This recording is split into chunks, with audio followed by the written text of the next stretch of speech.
Hello मेरे प्यारे बच्चों, कैसे आप सभी। आई होप सो आप सभी बहुत अच्छे से होंगे।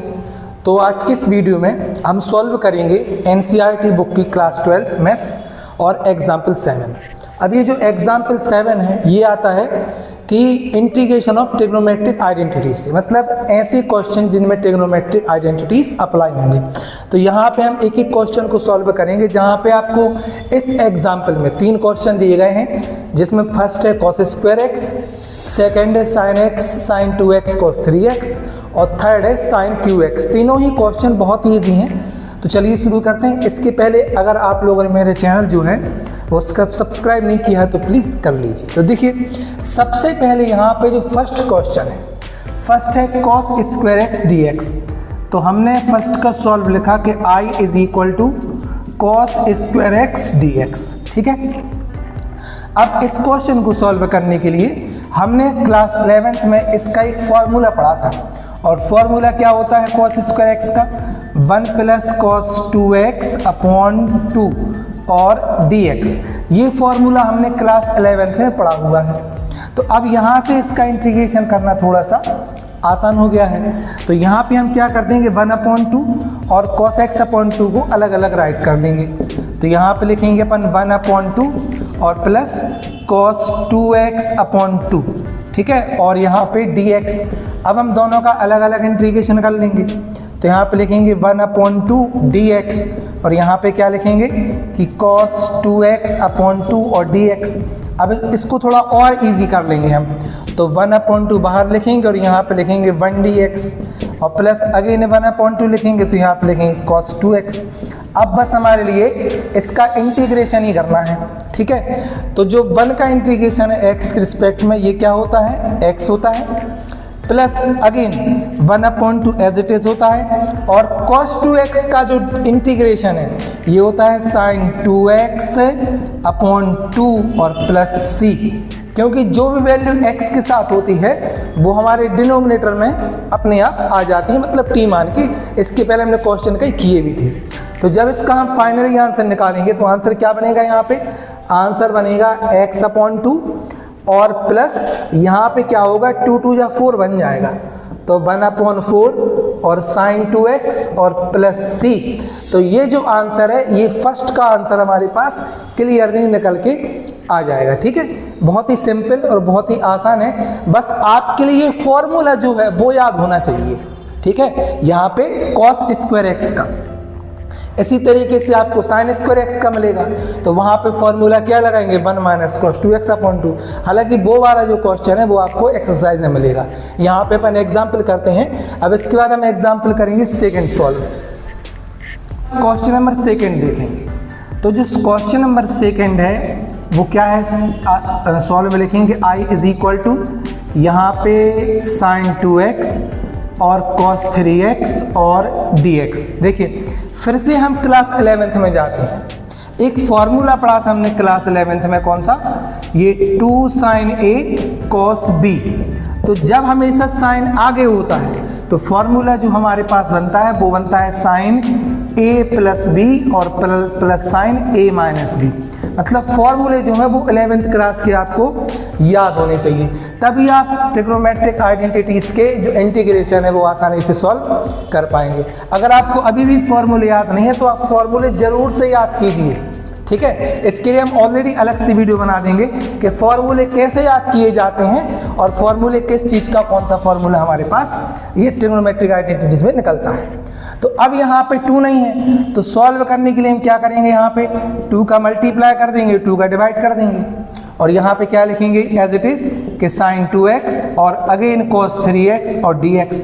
अब ये 2 sin a cos b और 2 sin a cos c, मतलब ये फॉर्मूला लगाएंगे। तो क्या फॉर्मूला बनेगा अब हमारे पास, ये बनेगा sin a प्लस b मतलब 2x प्लस 3x और अगेन क्या बनेगा sin 2x माइनस 3x। बहुत सिंपल है, बहुत ईजी है। तो यहाँ पे dx एज इट इज लगा लेंगे ब्रैकेट के साथ। ठीक है।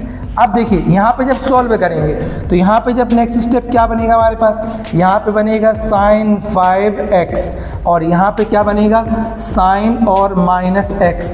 अगेन देखेंगे कि sin माइनस x होता है माइनस sin थीटा। ये हम ऑलरेडी क्लास 11 में पढ़ चुके हैं। तो यहाँ पर जो बेसिकली क्या मिलेगा हमें नेक्स्ट स्टेप कि 1/2 यहाँ पे साइन 5x, ठीक है, अलग अलग लिख लिया हमने यहाँ पे माइनस और फिर से 1/2 और साइन x और dx। देखिए हमने यहाँ पे दो स्टेप एक साथ किए। पहले तो दोनों को अलग अलग राइट किया है, 1/2 का मल्टीप्लाई यहाँ पे किया है, 1/2 का मल्टीप्लाई यहाँ पे किया है, और साथ ही साथ हमने साइन माइनस थीटा को माइनस साइन थीटा लिखा है। इससे क्या होगा कि हमारा क्वेश्चन जो है वो बहुत जल्द सॉल्व हो जाएगा, ठीक है। तो अब यहाँ पे अपन क्या करते हैं कि 1/2 as it is sine 5x का होगा minus cos 5x upon 5, okay. मतलब जो भी वैल्यू हमारी x के साथ होती है वो ऑलरेडी डिनोमिनेटर में आ जाती है। और इसी तरीके से यहाँ पे माइनस 1/2 और साइन x का क्या होगा माइनस कॉस x और प्लस लगा लेंगे c, ठीक है। तो अब जब इसको हम और आगे थोड़ा सॉल्व करेंगे तो आंसर लगभग हमारे पास आ चुका है। तो -5 2 या क्या बन जाएगा 10, तो यहाँ पे लिखेंगे माइनस cos 5x अपॉन 10। यहाँ पे देखिए माइनस माइनस हो जाएगा प्लस, तो प्लस है cos x अपॉन 2 और प्लस c। तो इस तरीके से ये जो क्वेश्चन है नंबर सेकेंड उसको हम आसानी से बहुत अच्छे से सॉल्व कर सकते हैं। बस आपके लिए फॉर्मूले जो हैं वो याद होना चाहिए क्लास 11th के, ठीक है। इसके बाद जो है वो सॉल्व करेंगे नंबर 3। अब देखिए जो नंबर 3 है उस पे हम आते हैं। नंबर 3 यहाँ पे हमने क्या लिखा है कि नंबर 3 है साइन और क्यूब x, ओके, और इंटीग्रेशन ऑफ dx। सबसे पहले लिखेंगे कि i इज इक्वल टू और साइन क्यूब x। देखिए बेसिकली तो यहाँ पे हम साइन 3 थीटा का फॉर्मूला लगाना चाहिए, लेकिन हम एक और मेथड का यूज़ करते हैं, एक अल्टरनेटिव मेथड का यूज़ करते हैं जिससे ये क्वेश्चन थोड़ा और इजी हो जाएगा। तो देखिए यहाँ पे हम साइन क्यू को क्या लिख सकते हैं sine square x into sine x और dx। साइन स्क्वायर एक्स को राइट कर लेंगे 1 माइनस कॉस स्क्वायर एक्स और यहाँ पे क्या लिखेंगे साइन एक्स। अब देखिए सब्स्टिट्यूशन मेथड से ये बहुत इजी हो गया। आप cos x को t मानिए, sin x अपने आप रिमूव हो जाएगा। तो यहाँ पे हम क्या करेंगे कि cos x को हमने माना t, तो cos x का क्या होगा माइनस साइन एक्स और dt upon dx। Cross multiply करेंगे माइनस साइन का और dx का, तो जो आंसर वो क्या मिलेगा sine x dx is equal to minus dt। तो इस तरीके से जो हमें आंसर मिलेगा, मतलब जो हमारा नेक्स्ट स्टेप मिलेगा, तो वैल्यू क्या होगी कि i इज इक्वल टू यहाँ पे माइनस पहले लगा लेंगे और 1 माइनस टी स्क्वायर, ठीक है, 1 माइनस टी स्क्वायर और यहाँ पे क्या रहेगा dt रहेगा। तो अब यहाँ पे dt है बस क्लियर हमारे पास। इसका जो इंटीग्रेशन है वो कर सकते हैं 1 माइनस टी स्क्वायर, इसको अलग अलग लिख लेंगे हम। तो जो 1 का इंटीग्रेशन होगा क्या होगा 1 का इंटीग्रेशन होगा हमारे पास t होगा और टी स्क्वायर का क्या होगा टी क्यू अपॉन 3 और प्लस लगा लेंगे c, माइनस का मल्टीप्लाई करेंगे तो minus T plus T Q upon 3 और प्लस c। अब जो हमने t किसको माना है t हमने माना है cos x के लिए, तो जो cos यहाँ पे क्या रहेगा minus cos x plus cos cube x upon 3 और प्लस c। तो इस तरीके से हम इस क्वेश्चन को आसानी से सॉल्व कर सकते हैं। अब इसका क्वेश्चन का एक और तरीका है सॉल्व करने का, हम उस क्वेश्चन पे आते हैं, ठीक, मतलब इसका एक और तरीका होता है सॉल्व करने का।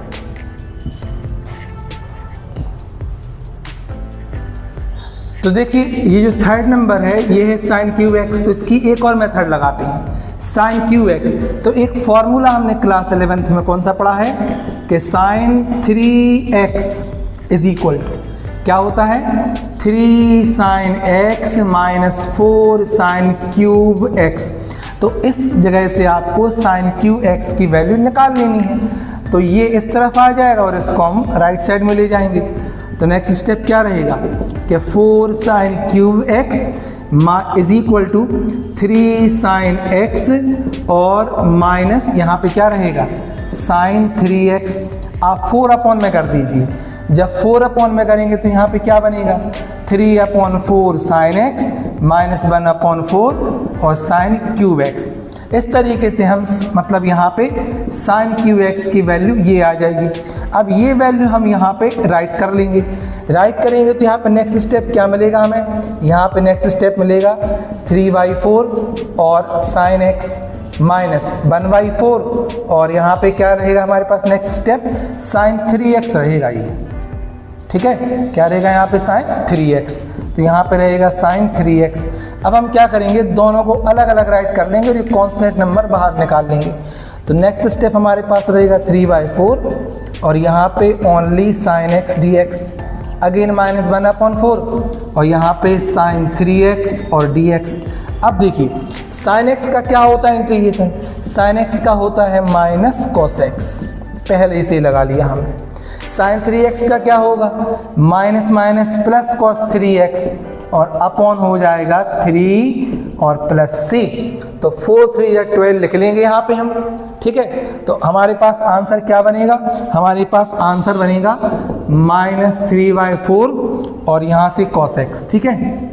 और अगेन यहाँ से प्लस क्या रहेगा, प्लस 1/12 और यहाँ से cos 3x, ठीक है, और प्लस c। तो इस तरीके से इस क्वेश्चन को हम दो मेथड से सॉल्व कर सकते हैं। तो आज का ये वीडियो आई होप सो आपको पसंद आया होगा कि तीनों क्वेश्चन किस तरीके से हमने सॉल्व किए हैं, ठीक है। मिलते हैं हम नेक्स्ट वीडियो में जहाँ पे हम सॉल्व करेंगे एक्सरसाइज नंबर 7.3।